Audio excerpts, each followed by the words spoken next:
E aqui, ó Deus, nos movemos pela ação do Teu Espírito, ó Deus, e queremos, nesta noite, ser cheios do Senhor, direcionados pelo Senhor, iluminados pelo Senhor, à luz da Tua Palavra. Ó Deus, Tu bem conheces e sondas os nossos corações. E por isso, ó Deus, cremos que o Senhor, que se interessa, que presente entre nós está pelo Teu Santo Espírito, tenha a nos falar. Que a palavra do Senhor que nos ilumina, nos direciona, nos revela, ó Deus, fale profundamente ao nosso coração nesta noite.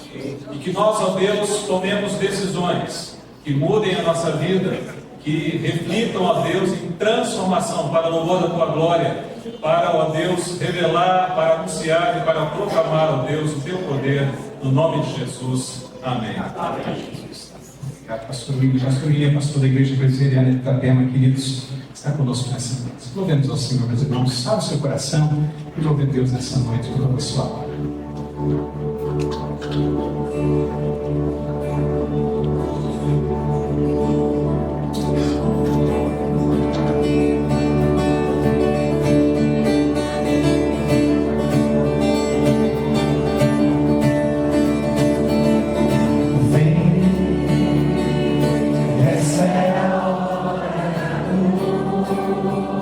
Coração.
instante, e você abrisse mais uma vez a sua Bíblia, o Salmo 119. Nós vamos ler dois versículos, 80 e 88. Salmo 119, verso 80 e verso 88.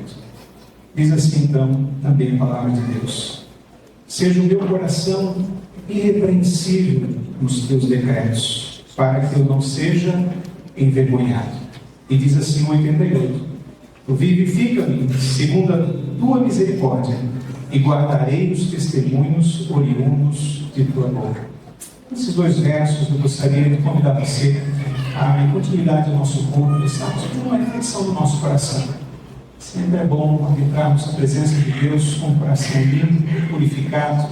A palavra de Deus, no Salmo 119, o salmo que retrata justamente as características da palavra de Deus, o desejo do salmista em andar com conformidade com ela, vem nesse instante, ou pelo menos nesses dois versos, pedir a Deus que o coração dele seja irrepreensível, para que ele não seja envergonhado, e ao mesmo tempo, segundo a misericórdia de Deus, seja verificada a sua alma, a sua vida, o seu interior, para que ele ande em conformidade com a palavra de Deus. Eu não sei como foi o seu dia, né? Uma terça-feira, geralmente sempre muito corrido, e talvez até na tentativa de fazer o melhor, de agradar a Deus, em algum momento nós falhamos. Por isso é sempre importante colocarmos a nossa vida diante de Deus e abrir o nosso coração, expressarmos a Ele as nossas limitações, os nossos pecados, e rogar para que essa misericórdia enche a nossa vida e a palavra tenha em nós sempre morada. Feche seus olhos um instante e ore ao Senhor, um instante de silêncio. E após eu convido o pastor Robson da igreja Águia a estar conosco, fazendo uma oração de confissão audível.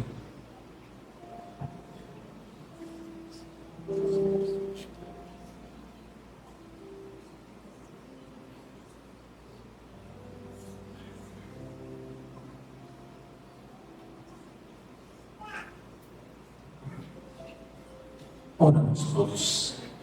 Pai, em nome de Jesus, diante da tua santidade, reconhecemos as nossas misérias, nos arrependemos dos nossos feitos e suplicamos sobre nós o teu perdão. Confiados na grande misericórdia e na obra de Jesus Cristo, suplicamos que o Senhor lave os nossos pés nessa noite, purifique o nosso coração e receba as nossas vidas como uma oferta agradável a Ti.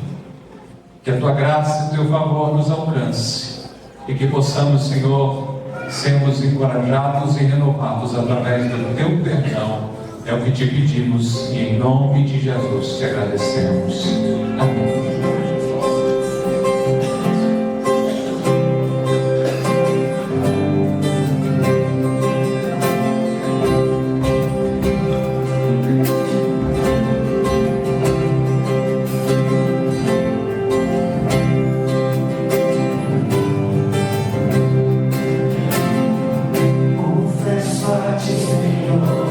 Fraco eu sou, tão fraco.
Graças a Deus pelo perdão que há em Cristo Jesus. Louvado seja Ele, que derrama sempre abundante graça sobre a nossa vida. E podemos continuar cultuando o nosso Deus, perdoados, lavados, purificados, graças à obra maravilhosa de Cristo Jesus na cruz do Calvário. Irmãos, antes de seguirmos com mais algumas canções de adoração ao Senhor, permitam-me mais uma vez agradecê-los, agradecer a presença de todos. Eu não tenho o nome de todos, muitas pessoas inclusive chegaram posteriormente, mas alguns que me falaram que saem aqui conosco nessa noite, eu gostaria de agradecer também falando os seus nomes. Eu queria agradecer o pastor Anderson, o nominal já chegou, o pastor Anderson? Ainda não? Tá ali, pastor Anderson, a Aline, a nossa irmã Marlene veio com vocês então? Tá bom, e também a Lia. Veio também, né? Tá ali a Lia, Deus abençoe vocês, queridos. O pastor Anderson é da primeira igreja presbiteriana nominal, que veio estar conosco nessa noite também. Deus abençoe vocês e muito obrigado. Lembrando que a irmã Marlene é irmã de sangue da irmã Cecília, da missionária Cecília, e a mãe mora aqui na frente, pastor Anderson, a mãe delas, né? Deus abençoe vocês, querido. Muito obrigado. O pastor Edmar veio da Itajaí? Acho que não, né? O reverendo William, o pastor William de Itapema está aqui conosco, veio que orou no início do nosso culto, né? Está ali da igreja presente de Itapema. Também o pastor Elias Costa veio. Será que veio, Paulo? Deve vir. Está aí não? Não estou vendo. Aonde? Pastor Elias, você é tão grande. Ah, isso, agora ficou melhor. Deus abençoe, querido. Bom recebê-lo, tá bom? Pastor Elias com a esposa, né? Ele é pastor tanto da Paulo quanto do Josias. Josias não está aqui agora. Tá onde? No sofá, no sofazinho é bem melhor, né, Josias? Deixa eu reservar para ele mesmo. Sofazinho lá. O Josias, queridos, com a Paula, são os proprietários dessa casa, que nos cederam gentilmente prestados aqui nessa noite. Muito obrigado, queridos. Deus abençoe vocês, a família. Continuem prosperando a vida de vocês, para abençoarem a nossa sociedade e também o povo de Deus. Tá bom, queridos? Muito obrigado, tá? Deus abençoe a vida de vocês. Também o pastor Adonias, acho que não chegou, né? Da Igreja do Brasil para Cristo. O pastor Oséias também, do Brasil para Cristo. Não, né? O pastor Robson já orou aqui com a gente também, da Igreja Ágape lá de Itajaí, né? Está conosco nessa noite. Obrigado, querido. Também o irmão Clayton, né, que trouxe com ele o pessoal, inclusive os líderes do Ministério de Casais, o Michel e a Eliette. Deus abençoe vocês, queridos. Muito obrigado pela presença, tá bom? Obrigado mesmo. Também quero agradecer, queridos. Não sei se o Valdemir já veio, o Eduardo Antunes está. Valdemir, Deus abençoe, meu amado. Né? Então, com o Valdemir aqui presente, eu agradeço também a todos os gentileiros internacionais. Eu acho que o Josias ainda faz parte também, né, Josias? Deus abençoe. Tem sempre estado com a gente aqui na igreja uma vez por ano, tem sido uma bênção. Então, Deus abençoe vocês muitíssimo, queridos, na pessoa do Valdemir, tá bom? E eu quero agradecer o pastor Luciano, que eu vi chegando aí. Deus abençoe, meu amado. Muito obrigado, tá bom? Bom revê-lo. Pastor Luciano, da Igreja Assembleia de Deus aqui do centro, está conosco também. Diretor ali também do seminário, né? E quero agradecer também o pessoal da nossa casa, né? Os nossos presbíteros, nossos diáconos, irmãos que estiveram aqui, inclusive, ajudando ontem, né? Para organizarmos as questões relacionadas ao culto. E agradecer ao pessoal da animação que sempre nos acompanha também, né? Está com a gente. Diga, Daniel. Que legal. Pastor Leonardo Aloysio, da Igreja Coinonia de Blumenau. Deus abençoe, meu amado. Bom que você veio, tá? Muito obrigado. Deus abençoe você, tá bom? E agradecer o presbítero Noé de forma especial, com a irmã Rosana, né, que receberam o pastor Hernandes agora nesse final de tarde. O voo do pastor Hernandes passou direto por dificuldades de tempo e navegantes, foi parar lá em Florianópolis, né? E com o auxílio da família do presbítero Noé, ele pôde chegar ainda bem aqui em Camboriú. E o presbítero Noé tem aí nos ajudado a receber o pastor Hernandes também. Deus abençoe, meus amados. Muito obrigado, tá bom, queridos? Agradecer então a todos os irmãos. E eu não falei, né? Mas Igreja Assembleia de Deus, irmãos da Igreja Batista, irmãos que acompanham seus pastores, as igrejas presbiterianas também, do Vale, Igreja de Itapema. Deus abençoe ricamente a vida de vocês. E sei que tem outras igrejas também, como a Ágape, a Coinonia, o pastor Leonardo. E você que vem acompanhando seu pastor, você que é de outra igreja que eu não mencionei, se você é pastor, né? E está presente, eu não disse o nome, né? Me perdoe por no Marcos ou até mesmo por não saber o seu nome ainda, mas vou fazer uma coisa antes de já seguirmos então, né, com mais louvores para passarmos a palavra. Os pastores presentes, fiquem de pé um instante, por favor. Mais algum pastor presente? Fiquem de pé os pastores presentes que eu já mencionei. Temos mais pastores aqui, muito obrigado. Obrigado, querido. Conversei com você no início, não sabia. Deus abençoe, meus amados. Mais pastores presentes, né? Deus abençoe, Deus abençoe. Obrigado, queridos. Podem sentar-se, tá bom? Então, como já disse, sejam todos bem-vindos em nome de Jesus. Vamos ficar aqui um instante. Eu queria dizer a você para que, no ato de comunhão, né, de recepção, você mesmo desse um abraço, apertasse a mão quem está do seu lado e dissesse: seja bem-vindo. Né? É bom ter você aqui conosco. É bom louvar o Senhor contigo nesta hora. Deus abençoe ricamente a sua vida. Deus abençoe. Louvemos ao Senhor.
Nessa noite. Queridos, nós vamos cantar mais uma canção.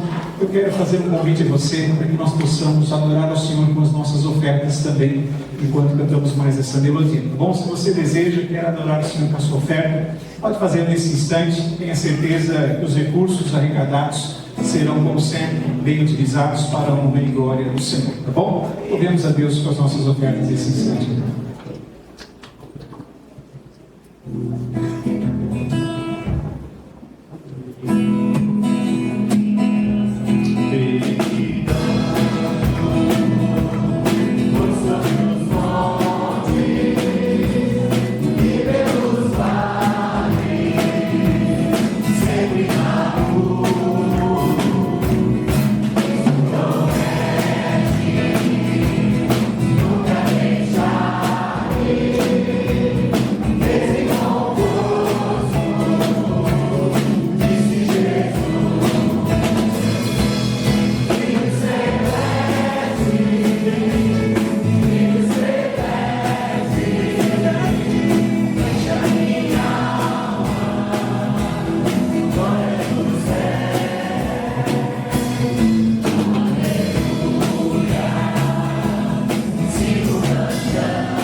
Pode chegar, Jailson, por favor, queridos.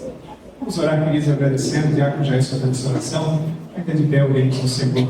Gratidão.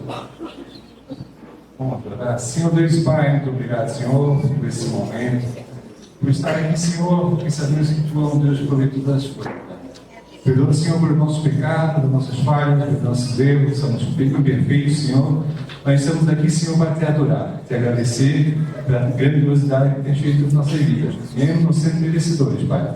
Abençoa, Senhor, a cada um que pôde, Senhor, vir nessa noite, Pai. Toca cada coração, continue abençoando. O Senhor sabe qual o desejo de cada coração, Senhor. O Senhor esteja abençoando mutuamente. Muito obrigado por tudo que Tens feito. Continue conosco, abençoe esse culto. Toma a Tua mão cada um, Senhor, que está ministrando, que está louvando. Muito obrigado por tudo, Pai. Em nome de Jesus. Amém. Obrigado, meus irmãos. Vamos cantar mais uma última canção, meus amados. E em seguida passarmos a palavra de Deus. Continue exaltando ao Senhor, colocando seu coração diante dele nessa noite. Louvemos ao nosso Deus.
Queridos, podem sentar-se.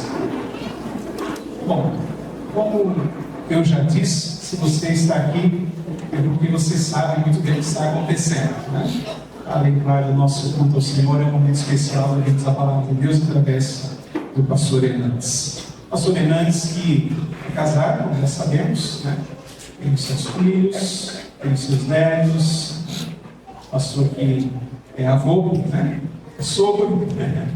É uma pessoa extremamente querida. Da formação dele já sabemos muito bem, das suas literaturas, das suas mensagens, cada vez mais temos acesso a elas, né, com a graça de Deus. Temos bebido nessa fonte já de longa data. Essa, comigo aqui, e sequencialmente, é a 9ª vez que o pastor está. Só não é a 10ª porque tivemos a pandemia, então ficamos um ano sem, né? Mas são 9 vezes que praticamente na sequência nos encontramos. Eu quero agradecer a Deus pela vida do pastor, por aceitar o convite novamente e por estar conosco mais uma vez. Dispensa a apresentação, né? Apesar de ter falado um pouquinho daquilo que todos nós muito bem sabemos. Mas acima de tudo, como falei em outro momento, no ano passado, é uma pessoa que, embora temos convivido em pouco tempo, em poucas horas, nos encontramos uma vez por ano, né, pastor? Presencialmente, mas já é muito bom saber do seu caráter, do seu carinho, do seu amor. Aquilo que ele fala é aquilo que ele vive, e aquilo que ele vive é aquilo que ele fala. E conhecendo nessas poucas horas, nesse pouco tempo, o pastor sempre vem bem corrido, amanhã já tem gravações, tem o seu trabalho. Logo pela manhã, ele chega bem próximo do horário do culto, às vezes meio da tarde, ou chega um pouco mais tarde, e vai de madrugada embora, né? Às 4 horas mais ou menos já está saindo do hotel para ir para casa, ou melhor, para o trabalho, né? Então é realmente um homem que tem dedicado a sua vida à obra de Deus. Vamos aproveitar esse momento com todo o nosso coração nessa hora. Eu quero convidar o presbítero Noé que traga o pastor Hernandes aqui, orem com ele, orem por nós, e assim a palavra já sai com o nosso querido pastor. Por favor, meus irmãos. Senhor, muito obrigado mais uma vez.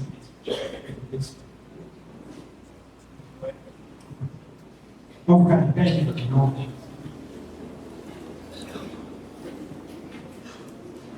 Meu Deus, obrigado pela Tua presença no nosso meio. Obrigado por essa promessa, Senhor, que temos certeza que o Senhor está aqui. Pai, Teu servo vai estar, Pai, ministrando a Tua palavra. Usa ele, Senhor, com graça, com misericórdia. Que ele fale ao Teu povo essa noite, Senhor. E que cada um de nós ouvindo, ó Pai amado, seja como terra fofa, terra preparada para receber o alimento, para receber a semente que é a Tua palavra. E nós sabemos que Tu és o pão vivo que desceu do céu, e que Tu és a água viva, Senhor, que molha a terra, onde está essa semente que é a Tua palavra. Que ela venha, Pai, em nome de Jesus, brotar em nossos corações, para que traga transformação de vida, Senhor. A cada dia nós precisamos ser transformados pela Tua palavra. Deus, em nome de Jesus, usa o Teu servo, Pai, como instrumento, como ter usado, Pai, esses anos. Continua usando ele, Pai, para a honra e louvor da Tua glória. Ó Pai amado, porque essa noite nós sabemos que o Senhor está aqui. E onde o Senhor está, milagres acontecem, Senhor amado. Hoje é noite de salvação, é noite de restauração, é noite de perdão, Pai amado, é noite de reconciliação. E nós sabemos que Tu podes todas as coisas, porque Tu és o Deus Todo-Poderoso, a quem nós adoramos e nos reverenciamos essa noite. Mas para isso, Senhor, usa o Teu servo para trazer a Tua palavra aos nossos corações, para a honra e glória Tua somente. Amém. Pode sentar, meus amados irmãos.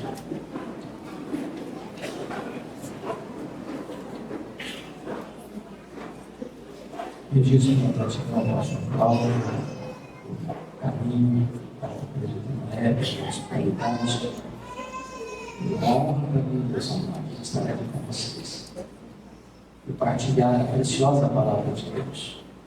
O texto que eu quero compartilhar com vocês é em Lucas, capítulo 9, a partir do verso 28 até o verso 45, a parte A do verso 45. Peço a sua gentileza para que, após a leitura do texto, não feche sua Bíblia.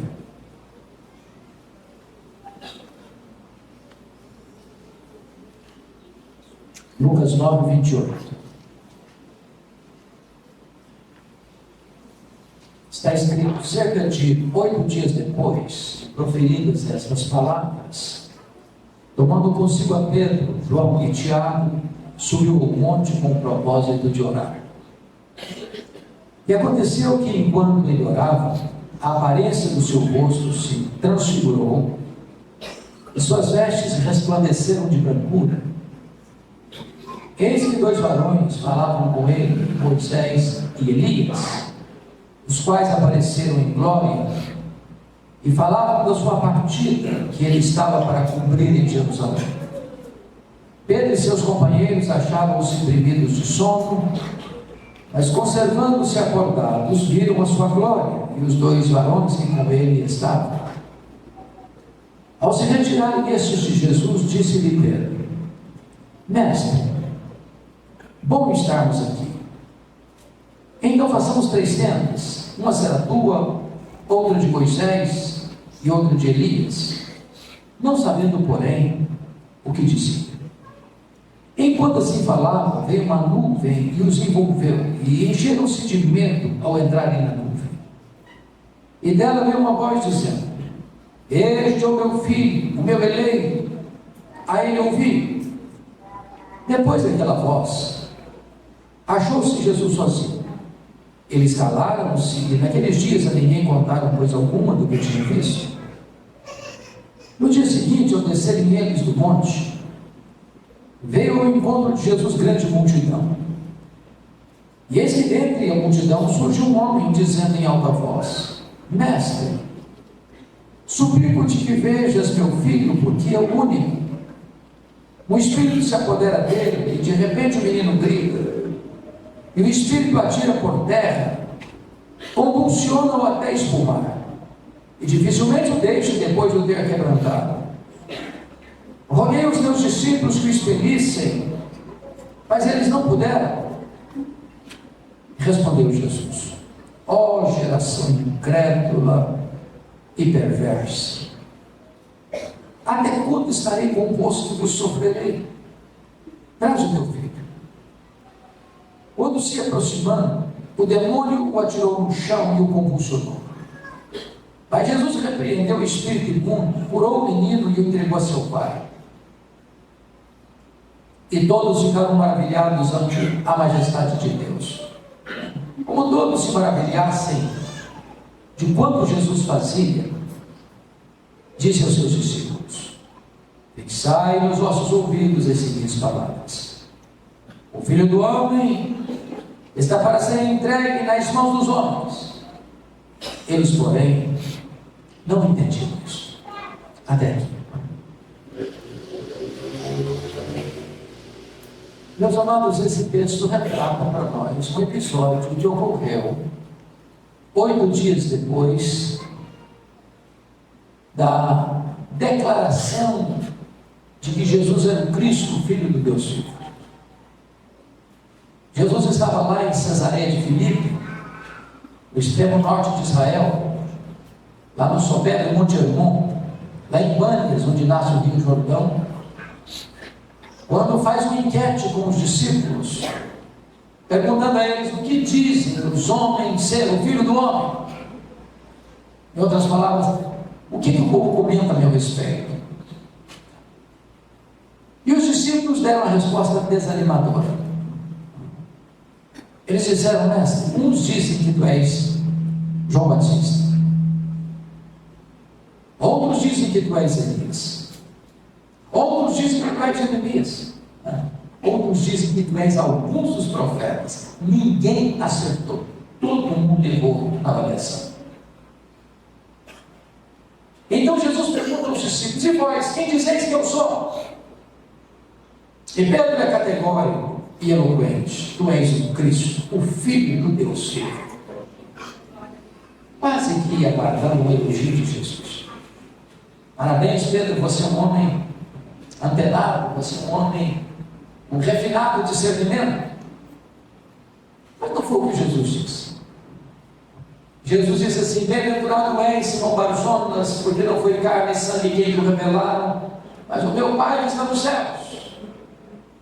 Em outras palavras, ô Pedro, você só sabe quem eu sou porque o Pai me revelou para você. Porque se o Pai não tivesse me revelado para você, como os outros, você também não saberia quem eu sou. E eu também te digo que tu és Pedro, e sobre esta pedra eu edificarei a minha igreja, e as portas do inferno não prevalecerão contra ela.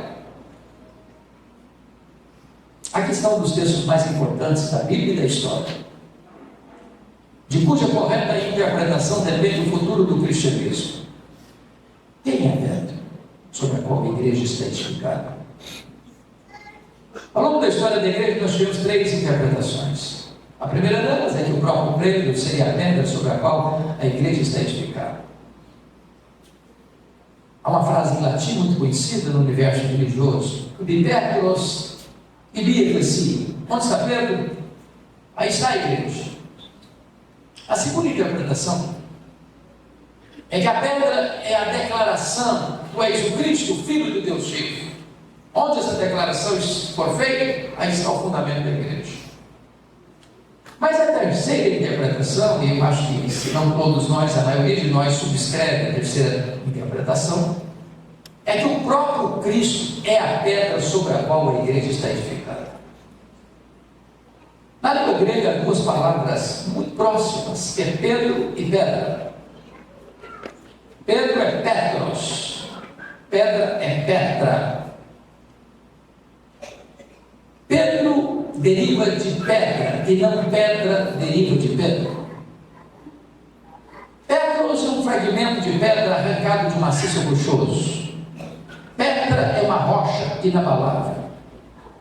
Metáfora usada na Bíblia somente para Deus. Então o que Jesus está dizendo é o seguinte: eu também te digo que tu és um fragmento de pedra, mas sobre esta rocha que sou eu edificarei a igreja. Então Jesus é o fundamento da igreja, é o dono da igreja, eu edificarei a minha igreja. É o edificador da igreja, eu edificarei a minha igreja. E ele é o protetor da igreja, e as portas do inferno não prevalecerão contra ela. Depois que Jesus deixou isso claro para os discípulos, está lá em Mateus 16, e pela primeira vez, de forma inédita, Jesus declara para eles o propósito da sua vinda ao mundo, e diz: é necessário que subamos para Jerusalém, porque o Filho do Homem vai ser entregue nas mãos dos principais sacerdotes e escribas para ser crucificado, para ressuscitar o terceiro dia. Quando Jesus disse isso, diz a Bíblia que o Pedro, que acabara de afirmar que ele era o Cristo, o Filho de Deus, chama Jesus à parte e passa a reprovar Jesus. Tem compaixão de ti.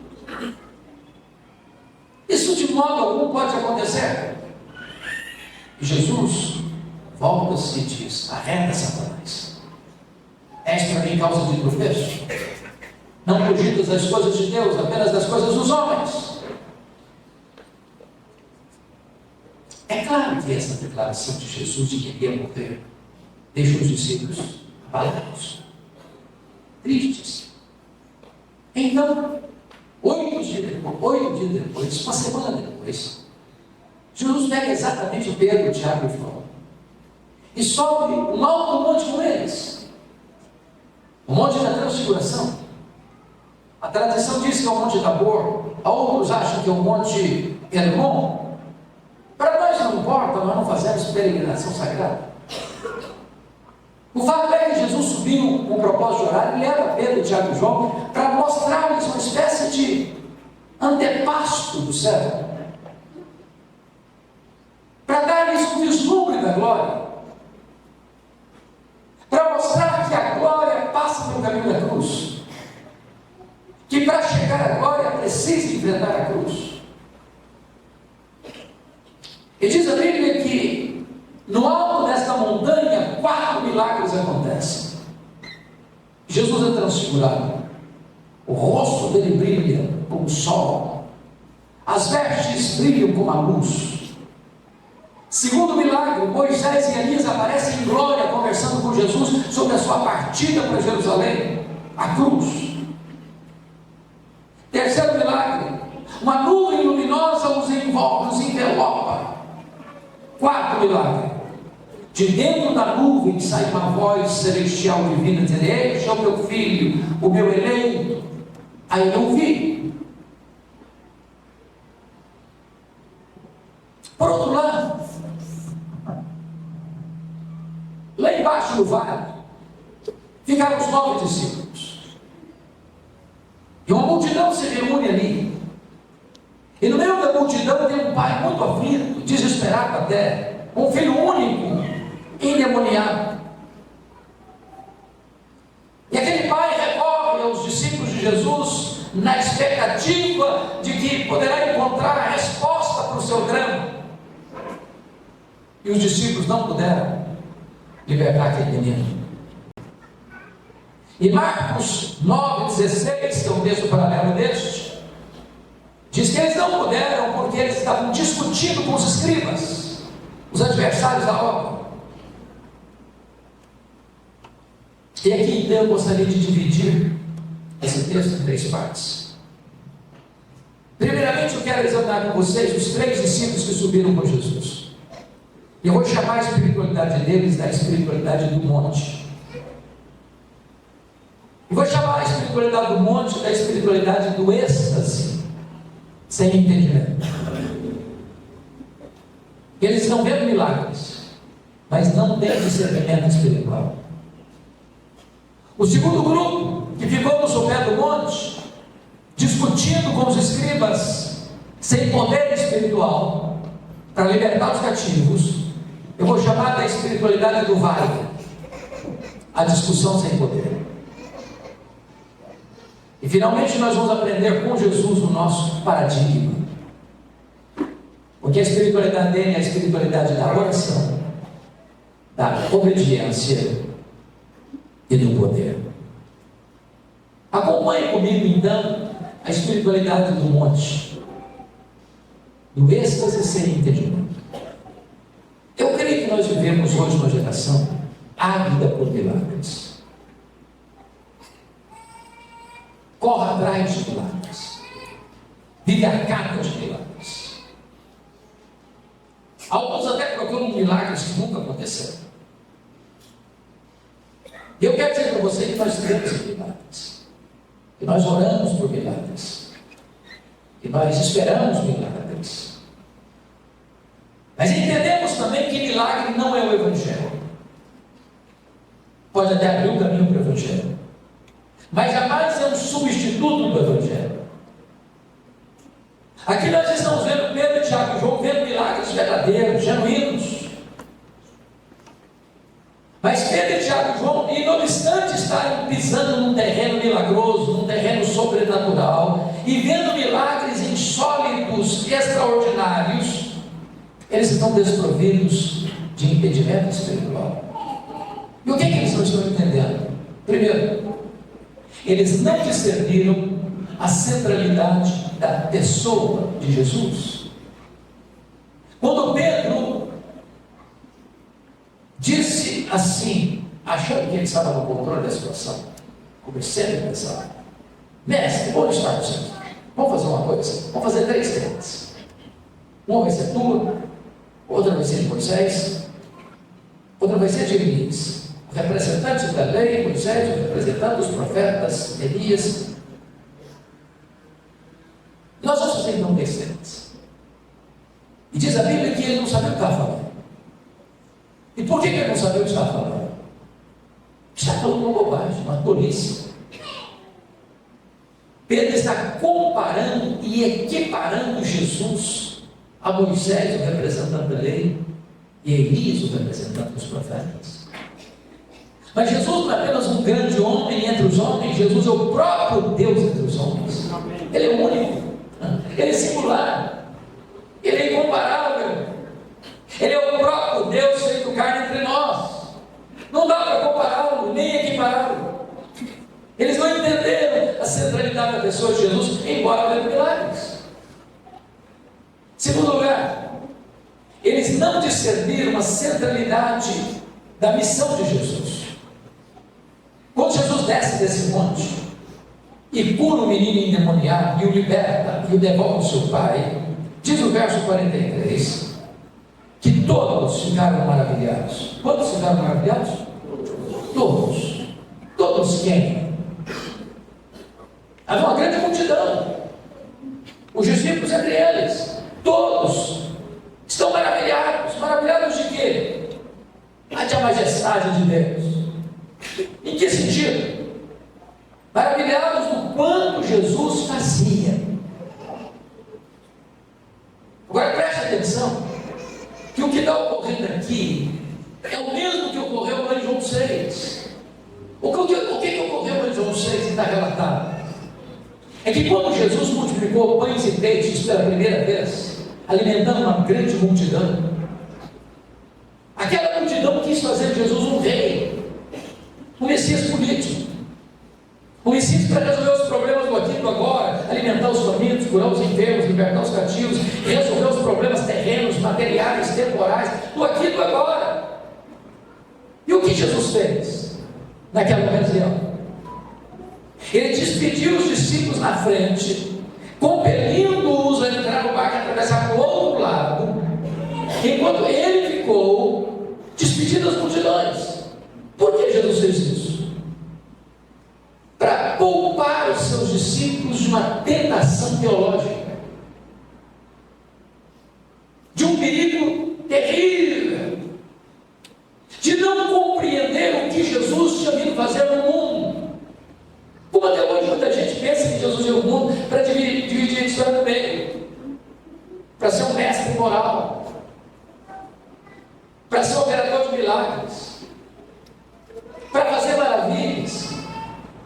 Jesus fez tudo isso, é verdade, mas a missão principal dele foi discutida por Moisés e Elias, porque essa foi a pauta daquela reunião de Moisés e Elias no monte. Versículo 31 está escrito aí. Eles falaram, conversaram sobre a partida de Jesus para Jerusalém. A palavra partida aí no grego é a palavra êxodos, de onde vem a nossa palavra portuguesa, êxodo. E o que foi o êxodo, historicamente falando? A libertação de Israel da escravidão do Egito. A partida de Jesus para Jerusalém, Jesus tinha dito: eu vou partir, eu vou subir para Jerusalém, eu vou ser crucificado. A partida de Jesus para Jerusalém é o nosso peso, é o nosso peso. Foi na cruz que Jesus quebrou os nossos grilhões. Foi na cruz que Jesus rompeu as nossas cadeias. Foi na cruz que Jesus abriu a porta do cativeiro e nos tornou verdadeiramente livres. Os discípulos estão mais uma vez aqui nessa passagem, embarcando nessa ideia, sendo seduzidos por essa ideia de que Jesus é o Messias que vai resolver os nossos problemas aqui e agora. Quando Jesus percebe que os discípulos estão nessa ideia, abarcando e embarcando nessa canoa furada, versículo 44, diz o texto que Jesus se dirige aos discípulos e diz assim: fixai nos vossos ouvidos as seguintes palavras: o Filho do Homem vai ser entregue nas mãos dos homens. Sabe o que eu quero dizer com isso? Não pensem em vocês que eu vou mudar a minha chama. Não pensem em vocês que eu desci do céu para ser apenas um operador de milagres. Não pensem em vocês que eu vim aqui apenas para resolver os problemas do aqui e do agora. Eu vim do céu para ir para a cruz, porque é lá na cruz que eu vou libertar vocês, é lá na cruz que eu vou redimir vocês, é lá na cruz que eu vou comprar vocês com o meu sangue, é lá na cruz que vocês vão ser verdadeiramente libertos e salvos. Mas versículo 45 diz que os discípulos não entenderam isso. Vendo milagres, mas não discernindo quem é Jesus. Vendo milagres, mas não discernindo qual a missão de Jesus. Mas em terceiro lugar, eles estão vendo milagres, mas eles não discerniram a centralidade da missão deles. Quando Pedro disse assim: mestre, bom estarmos aqui, vamos fazer 3 coisas. Sabe o que ele está dizendo? Não, Jesus, isso aqui está maravilhoso, esse ambiente rarefeito celestial aqui, isso é tão lindo, isso é tão sublime, isso é tão fantástico. Não vamos descer não, vamos ficar por aqui mesmo. Esse monte aqui brilha, esse monte aqui não tem tristeza, esse monte aqui não tem pesar, esse monte aqui não tem multidão doente, não tem gente endemoniada, não tem gente oprimida. Vamos ficar aqui mesmo. Essa é a espiritualidade da fuga. Prestemos atenção. Nós participamos de uma conferência, nós participamos de um retiro, nós participamos de um culto, nós participamos de uma celebração. Isso é o alto do monte. Mas o nosso ministério não é aqui. Nosso ministério é lá no vale. Lá não vai ter gente sangrando, lá não vai ter gente sofrendo, lá não vai ter gente faminta, lá não vai ter gente doente, lá não vai ter gente endemoniada, lá não vai ter gente gemendo, lá não vai que nós devemos exercer o nosso ministério aqui, recarregamos as baterias, mas é para o vale que nós vamos. Vendo milagres, mas não discernindo quem é Jesus, não discernindo o que Jesus veio fazer. E não discernindo o que eles mesmos deveriam fazer. Mas agora vamos olhar a espiritualidade do vale. A espiritualidade da discussão secular. Marcos 9, Versículo 16. Somos informados que enquanto os discípulos estão lá no vale, a multidão presente, eles estão discutindo a obra, em vez de fazer a obra. Eu quero lhes dizer que há espaço para discutir. Claro que há. Nós passamos por um seminário, estudamos uma matéria chamada de apologética, é a defesa da fé. Você precisa dar a esperança da razão da sua fé. Nós não temos uma fé cega. Nós podemos explicar por que cremos. Nós temos razão pela qual nós cremos.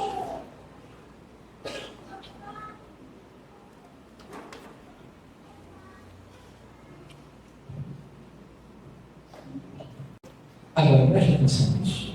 Há um grande risco de perdermos o foco, de discutirmos a obra em vez de estarmos fazendo a obra.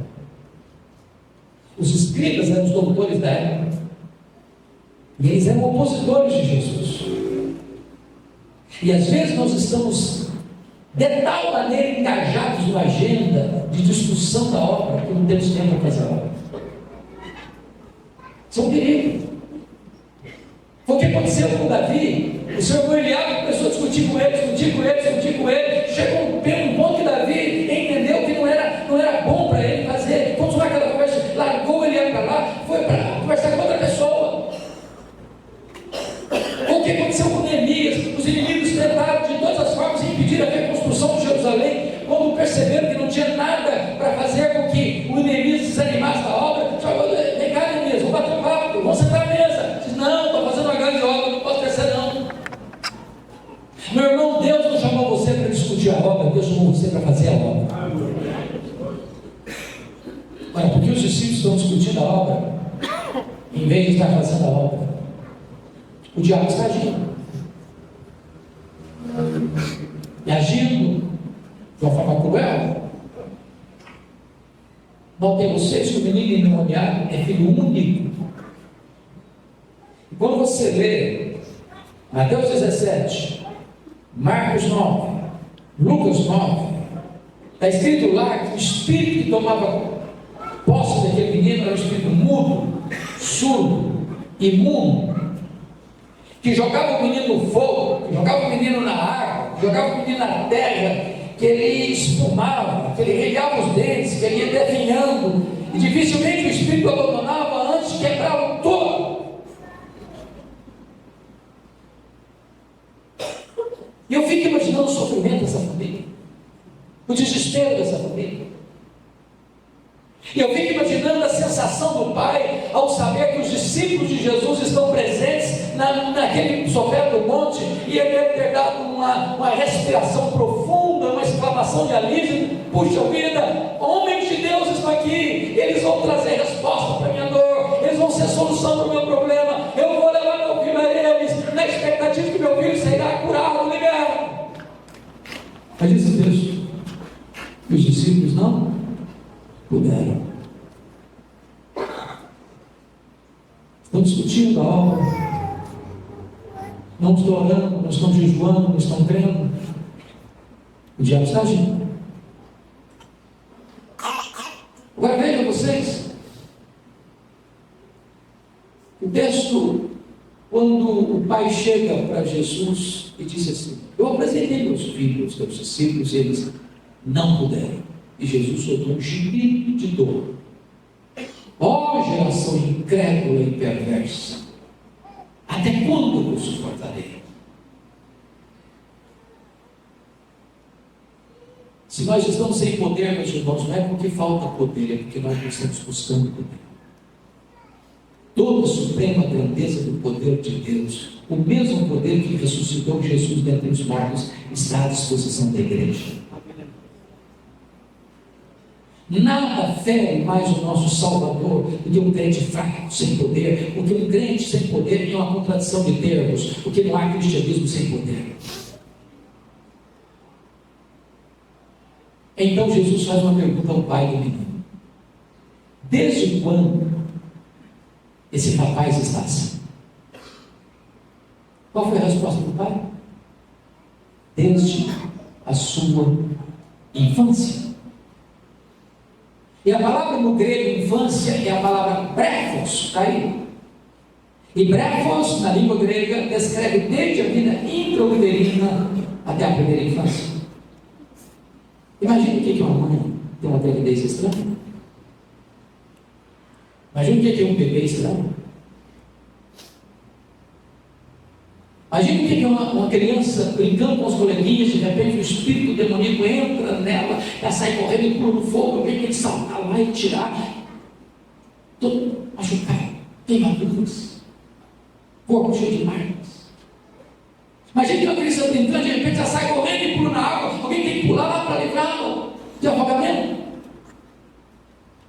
Joga por terra, se machuca toda.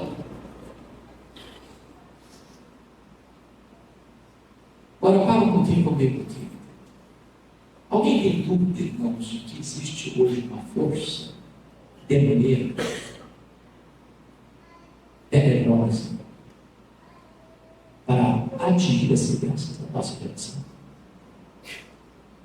Você tem alguma dúvida de que hoje a questão lúdica e pedagógica tem sido muitas vezes feita por mentes dominadas por espíritos malignos? Semana passada, na mídia, as internet estavam tratando de uma situação de uma escola que recebeu material didático da parte do Ministério da Educação para ser distribuído nas escolas, para as crianças. E o que tratava o livro? O livro distribuído oficialmente para as escolas. O enredo do livro era o pai propondo casar com a sua filha e prometendo à filha que, casando com ela, transformaria a mãe dela, a esposa, em escrava da casa.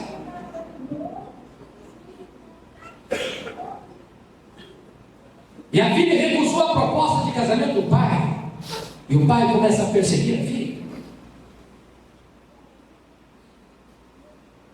E depois o pai, rejeitado, quis entregar a filha para os servos dele, e a menina comete suicídio. E eu pergunto a vocês, que lição pedagógica tem isso? Que coerência tem isso? O que se quer passar com isso? O que se quer destruir com isso? Há uma força, irmão, supra-humana, tentando capturar dentro dos nossos filhos, confundir a mente dos nossos filhos. Eu estive recentemente em outro país, eu não vou mencionar o país, nem a cidade onde eu estive, mas fiquei com o coração tão triste. Quando eu cheguei para pregar, uma mãe me chamou à parte e disse: Pastor Hernandes, o meu filho foi para a escola hoje, pela primeira vez. 5 anos. 5 anos. E ele chegou na escola e o professor me chamou à parte. O professor me chamou à parte e disse assim: você que escolhe o que você quer ser, se um menino ou uma menina. Primeiro dia de aula. Que propósito tem isso? Onde se quer chegar com isso? Plantando dúvidas na cabeça de uma criança de 5 anos, para confundir a identidade dela, para destruir a alma dela, para arruinar a família dela. Há certamente, irmãos, uma força terrível por trás de todas as coisas. Desde quando sucede isso? Desde a sua infância. Eu estava no começo do meu pastorado em Vitória, no Espírito Santo, nos idos de 1985. A senhora se converteu a Cristo Jesus, tornou-se membro da igreja. O marido dela não era um homem cristão. Na verdade, eu não conheci o marido dela. Ela tinha uma criança de 3 anos, uma menina. E um dia ela caminhava por uma das ruas de Vitória, criança, filha, de 3 anos no colo. E na medida que ela caminhava, ela cantarolava um hino, um cântico espiritual. Enquanto ela cantava, a menina no seu colo desfigura o rosto Quem começa a falar blasfêmias contra o nome de Jesus? A mãe tomou um susto, pensou que a criança estava tendo um surto psicótico, e dali mesmo foi para um psiquiatra. A criança fez todo tipo de exame e não constataram nada. Foi em outros médicos que não constataram nada. E a mãe me ligou aflita e desesperada. Eu disse: filho, traz a sua filha aqui, por gentileza. E eu estava sentado na minha cadeira, no gabinete pastoral, na minha mesa, e a mãe sentada na minha frente, com a criança no colo. E enquanto eu conversava com a mãe, a menina me olhava por baixo, um olhar tenso, pesado. E quando eu comecei a falar do nome de Jesus, essa criança pula do colo da mãe e serpenteia no carpete do escritório como uma cobra, falando blasfêmias. Eu clamei pelo nome de Jesus, e aquela menina ficou liberta pela graça de Deus. Glória a Deus. Eu perguntei para aquela mãe: me conta um pouco da sua história. Ela me disse que era casada com um homem ligado à feitiçaria, ocultismo. E quando ela estava grávida, o marido dela consagrou aquela criança no ventre aos espíritos demoníacos. Meus irmãos, há muitas crianças hoje sendo atingidas. O que você escuta em escolas hoje é de doer o coração.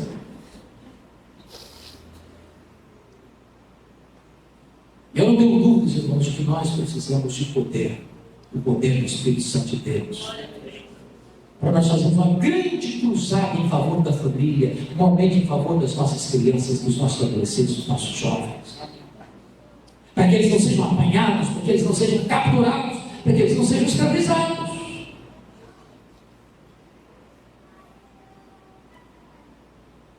É muito triste quando alguém procura a igreja e não encontra resposta.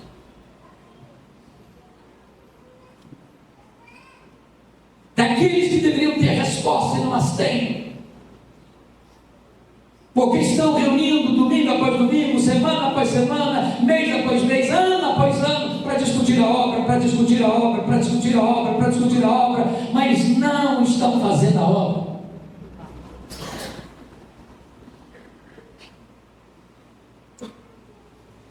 Quando os discípulos mais tarde perguntam para Jesus: por que nós não podemos?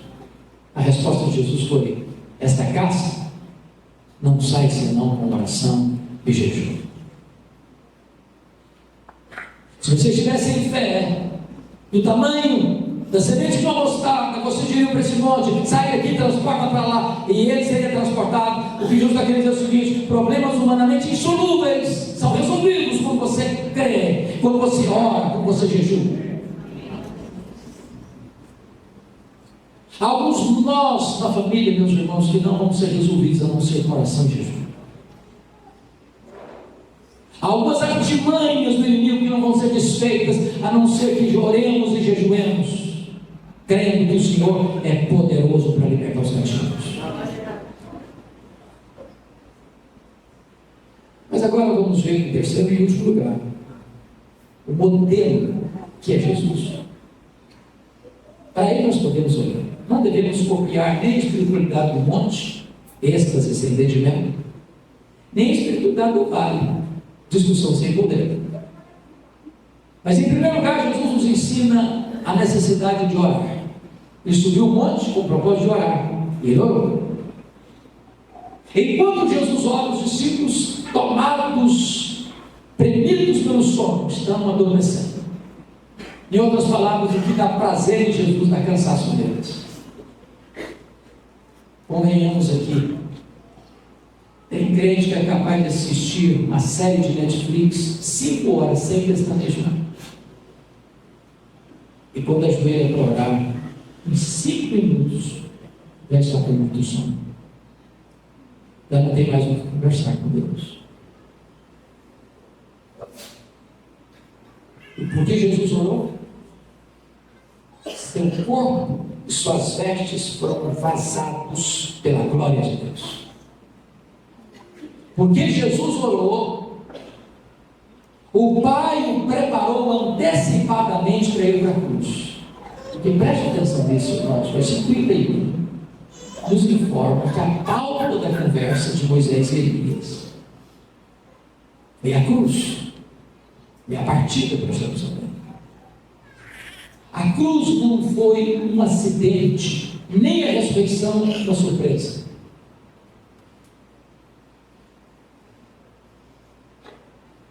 E quando você ora, Deus prepara você antecipadamente para enfrentar a sua jornada rumo à cruz. Quem não ora, quando chega a crise, se desespera. Perceba? Quando você ora, Deus defende você. Porque Pedro já falava uma tolice para Jesus, e Jesus poderia ter corrigido Pedro, você há tanto tempo você está comigo, você não entendeu ainda. Você não compreendeu quem eu sou. Você ainda está achando que eu sou apenas um grande homem. Você não entendeu ainda, Pedro, que eu sou o próprio Deus. Você está achando que eu sou igual a Moisés com Elias, embora homens de Deus, servos de Deus no passado, mas eu não sou Moisés, eu não sou igual a Elias, eu sou o próprio Deus encarnado, Pedro. Não, Jesus não se defendeu, ele orou. E porque ele orou, o Pai o defendeu. Porque quando eles olharam de novo a cena, não tinha mais Moisés, não tinha mais Elias, estava ali somente Jesus. E o Pai então disse: fixai, então, entender isso. Entender isso. Este é o meu filho, este é o meu eleito. Aí eu vi. A nossa espiritualidade não está baseada em Moisés, não está baseada em Elias. É Jesus, é só Jesus, é só Jesus, é só Jesus.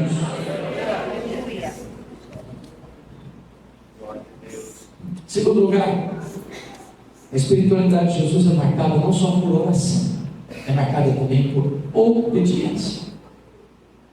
Se a pauta da reunião lá no monte foi a partida para Jerusalém, a morte na cruz, a pergunta é: que grau de compromisso Jesus demonstra ao descer desse monte, com esta agenda, com esta pauta? Em primeiro lugar, no versículo 44, quando os discípulos estão seduzidos por essa ideia de milagres, e quando Deus fazia por intermédio dele, Jesus se volta para os discípulos e diz assim: parece estar fora do contexto, sabia?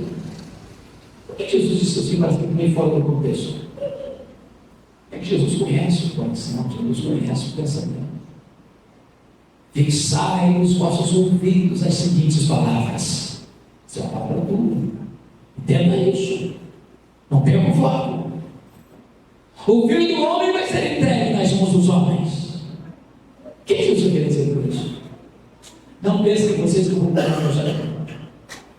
Não pensem vocês que eu vou ser seduzido por essa proposta de ser apenas um Messias, realizador de milagres e prodígios. Não pensem vocês que eu vou alterar meu cronograma.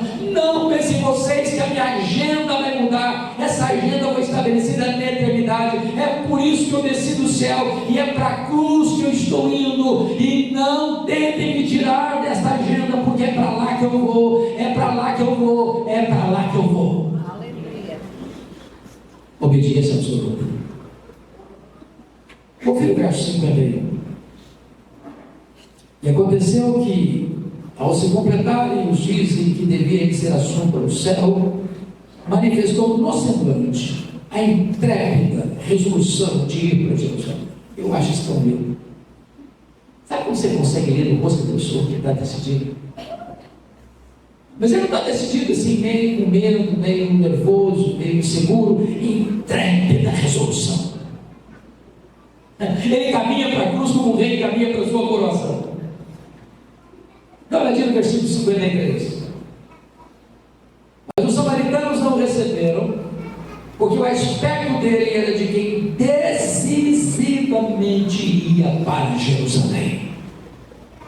Para as festas, para os aplausos, para as condecorações, para os prestígios, para os privilégios. Não. Para Jerusalém, o destino é traído, negado, preso, cuspido, esfolado, acusado, julgado, condenado, pregado na cruz, decisivamente. Eu quero dizer para você que Jesus não teve nenhuma dúvida de ir morrer na cruz em seu lugar, pelos seus pecados, para dar a nossa vida eterna. Mas finalmente, eu termino aqui. A espiritualidade de Jesus é marcada pela oração, pela obediência, finalmente pelo poder. Os discípulos não puderam, não tinham poder. Quando o pai traz o menino, está escrito em Marcos, capítulo 9, que Jesus disse para o espírito mudo e surdo, o espírito imundo: sai desse moço e nunca mais voltes a ele. Vocês bem sabem que é possível uma pessoa ser liberta de uma possessão, e se ela não se arrepende, se ela não crê em Jesus, a casa fica vazia, os demônios podem voltar. E o segundo está sendo pior que o primeiro.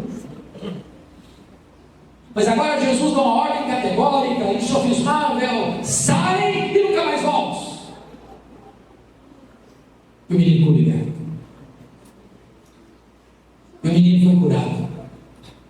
E Jesus devolve o menino completamente curado, liberto, salvo ao seu Pai. Sabe por quê? Jesus tem todo o poder. Ele tem toda a autoridade. Ele manda no céu, Ele manda na terra, Ele manda no inferno.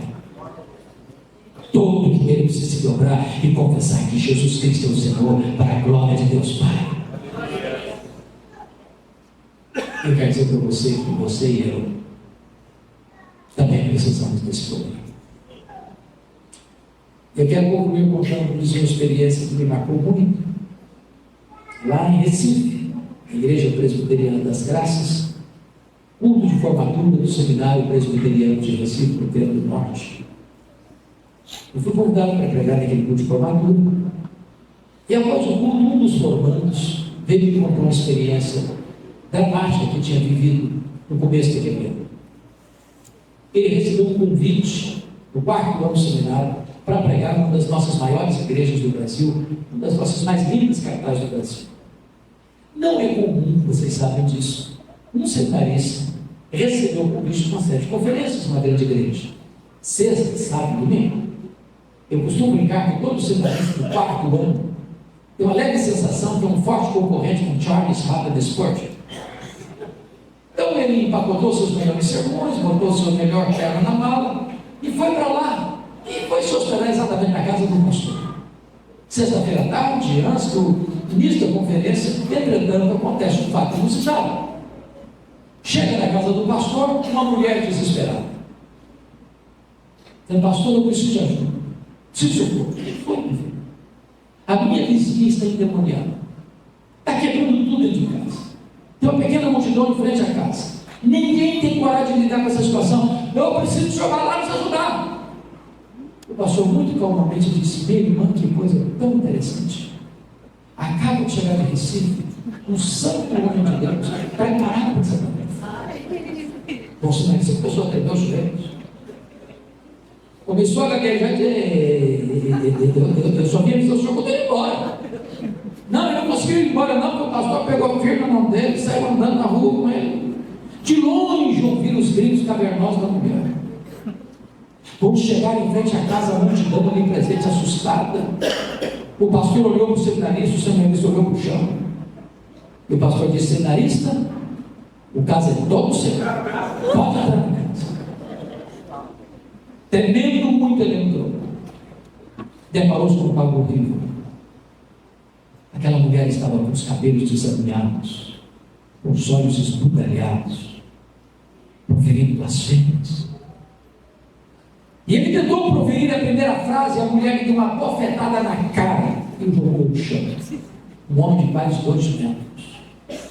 Ele disse: no chão que eu fiquei por mais de 1 hora, quebrado, humilhado, derrotado, e a mulher possessa rodando ao redor dele como uma fera selvagem. Ele disse para mim que a vida dele passou como um filme na sua cabeça. Com seco ele estava, com árido ele estava. um ausente de graça e poder ele estava. Depois de uma hora ali, no chão, nocauteado, ele começa a orar em silêncio, diz: meu Deus, não me permita ser envergonhado, Senhor. Devolve-me a autoridade, devolve-me o poder, reveste-me de poder, não me deixes fracassar. Parecendo Sansão agarrado nas colunas daquele tempo pagão. E quando ele começa a orar assim, a mulher endemoniada caiu. E quando ela caiu, ele se levantou. Porque diante de Deus humildade, mas diante do diabo autoridade. Ele deu ordem aos demônios para sair da mulher, e a mulher ficou livre, completamente livre. E esse seminarista agora formando, abraçado comigo, em lágrimas, me disse uma frase que eu nunca mais vou esquecer.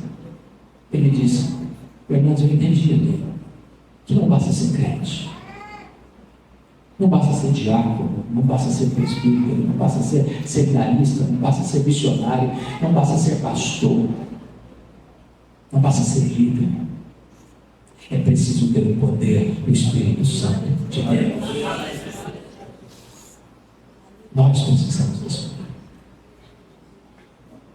Aliás, Jesus, antes de enviar a igreja ao mundo, enviou o Espírito Santo à igreja. Esta obra nunca pode ser invertida.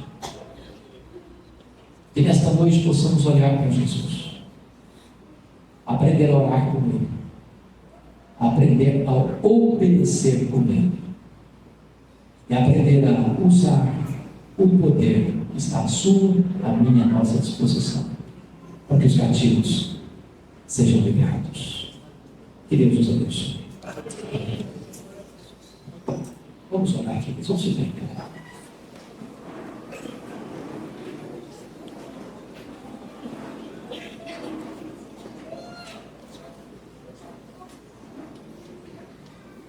Feche os seus olhos por um momento só.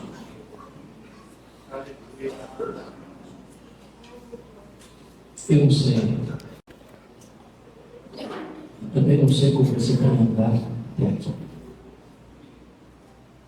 Não sei se você é um neófito ou se você é alguém calejado. Não sei se você já é membro de uma igreja evangélica ou se ainda não tomou essa decisão.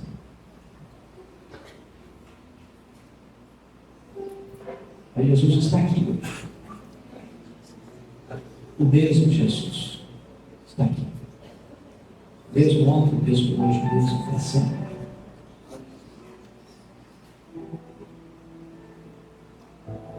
Ele está aqui para nos alertar de um grande perigo,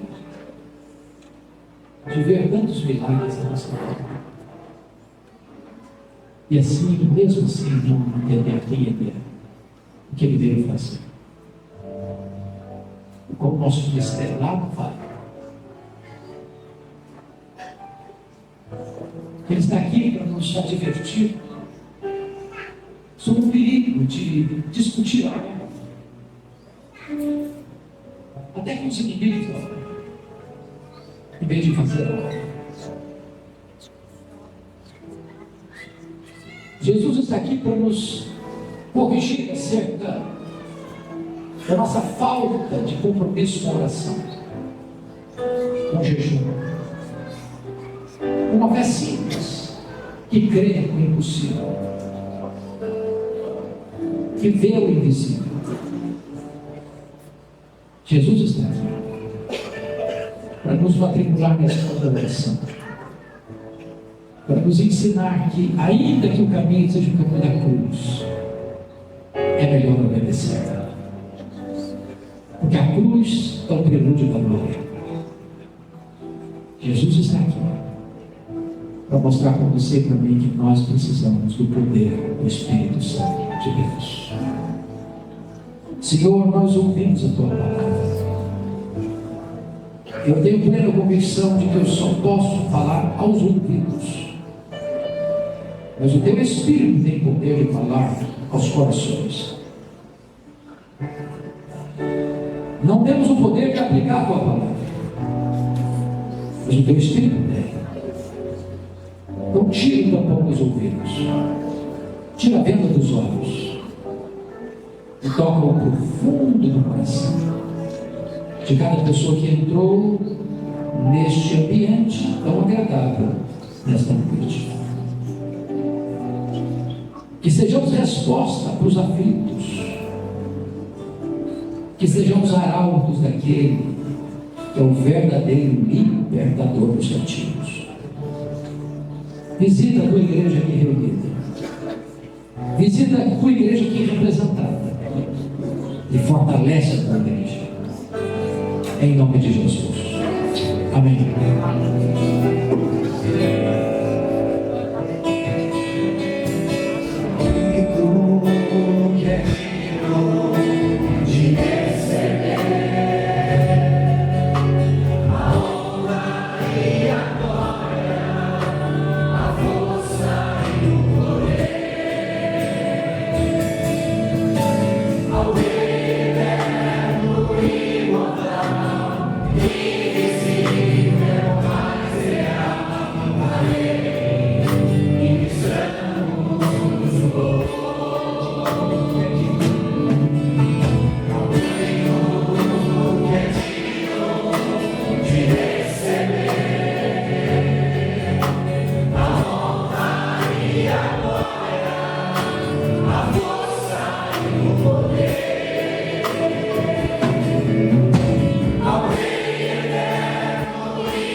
Glórias ao Senhor. Sente-se um pouco, queridos. Nós vamos dar alguns avisos antes de encerrarmos com a nossa oração. Peço um minutinho mais de paciência a você também para darmos esses avisos. Me perdoe de delicadeza, eu esqueci. Nós temos o vereador Márcio Pereira com a gente. Deus abençoe. Tem mais alguém, será? O Fabiano veio. Não veio. Tem mais algum vereador presente? Alguma autoridade? O Márcio representando todo mundo. Deus abençoe você, querido, tá bom? Muito obrigado pela presença mais uma vez. Deus abençoe. Queridos, aqui nós temos nossos horários de culto. Se você não está frequentando igreja alguma, pode congregar com a gente, tá bom? Estaremos lá desejosos e recepcionados também mais uma vez como nessa noite.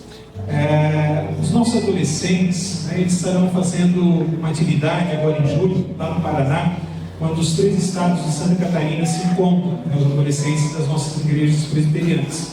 E, apoiados pelo conselho da nossa igreja, nós temos auxiliado eles a ganhar alguns fundos para ajudar nessa viagem, nas inscrições, transporte e tudo mais.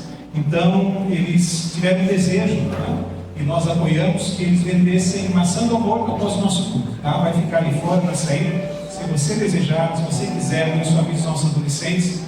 Você pode passar ali e comprar a maçã do amor, usufruir dela ou dar de presente. Eu ganhei dos namorados, leve bastante.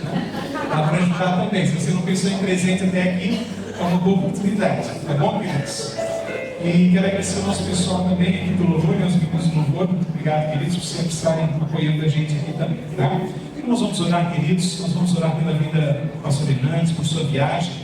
Vamos abençoá-lo nesse instante. E após a nossa oração, o próprio pastor Hernandes vai impetrar a bênção sobre as nossas vidas. E assim encerramos o nosso culto nessa noite. Tá bom? Eu quero convidar de forma especial os pastores para virem aqui à frente. Não dá para a gente subir tudo aqui, mas venham aqui. Então eu gostaria que vocês abençoassem junto com a gente o povo aqui nessa noite, tá bom? Então eu quero convidar o pastor Anderson a subir com a gente para orar pelo pastor Hernandes. Pastor Hernandes, por favor, me conhece com o pastor Hernandes mais uma vez também. Os demais irmãos podem chegar até aqui, os pastores podem vir, não dá para subir todo mundo, mas fiquem com a gente para nós abençoarmos as nossas igrejas, tá bom, queridos? Podem posicionar-se aqui com a gente. Pode vir também, por favor. Subir com a gente. Os nossos presbíteros podem vir também, da casa. Isso, 65 anos da igreja nominal, né? Vai vir. Vamos orar, queridos. Pode vir na frente aqui, não tem problema não, tá? Para não ficar todo mundo de um ladinho só, deixei mais aqui na frente. Aí vocês têm a oportunidade de ser os primeiros a cumprimentar o pastor Hernandes. É uma estratégia, na verdade, né? Não queria dizer, mas vocês estão tão tímidos ali, já estou avisando já. Vamos ficar de pé então, queridos, por favor. Vamos orar junto com o pastor Anderson, se abençoarmos a vida do pastor Hernandes, seu ministério, sua saúde. Deus continue cuidando, preservando a vida dele, e continue sempre usando ele nas suas mãos, como também foi mais uma vez nessa noite. E após essa oração, a bênção sobre as nossas vidas, e depois então os nossos cumprimentos. Oremos. Senhor, muito obrigado pela vida do teu servo, que tem edificado a tua igreja, e toda a igreja, não só em território nacional, todos os teus servos e servas que ouvem a mensagem do pastor Hernandes, são tocados pelo Santo Espírito e pela palavra. Pai, cuida da viagem que ele fará e das muitas e muitas viagens que faz, do tempo que ele dedica totalmente a Ti, ó Pai, proclamando a Tua palavra. Te louvamos pelo Senhor ter chamado o pastor Hernandes, ó Pai, para edificar-nos, para levar a Tua palavra. E agradecemos, ó Deus, porque é comum no nosso meio presbiteriano, quando chega alguém dizer: eu ouvi o pastor Hernandes na internet. Nós te louvamos por isso, ó Pai, porque ele tem alcançado por todos os meios as pessoas. Em tempos que as mídias sociais são usadas para o mal, o Senhor levantou esse servo para que use as mídias sociais para proclamar a Tua palavra. Deus eterno, guarda a família do pastor Hernandes, derrama as Tuas bênçãos, a Tua graça, o Teu amor. Proteja-o sempre, e que Deus, até os últimos dias dele aqui, ele traga a Tua mensagem e a Tua palavra para edificar e consolidar a Tua igreja, em nome de Jesus. Amém. A palavra de Deus, a graça do Senhor Jesus Cristo, e o insondável amor de Deus, nosso Pai, que a comunhão, que a alegria, que o poder do Espírito Santo estejam sobre vós, sobre toda a igreja de Cristo, agora e para todo sempre. Amém. Obrigado, meus irmãos, Deus abençoe. Dê um abraço aí ao seu irmão, né? Muito obrigado por sua presença, Deus cuida da sua vida, abençoe a sua igreja, abençoe a sua casa. Obrigado aos visitantes, aos familiares dos nossos irmãos. Obrigado a todos vocês pelos seus costumes. Muito obrigado, Deus abençoe vocês muitíssimo.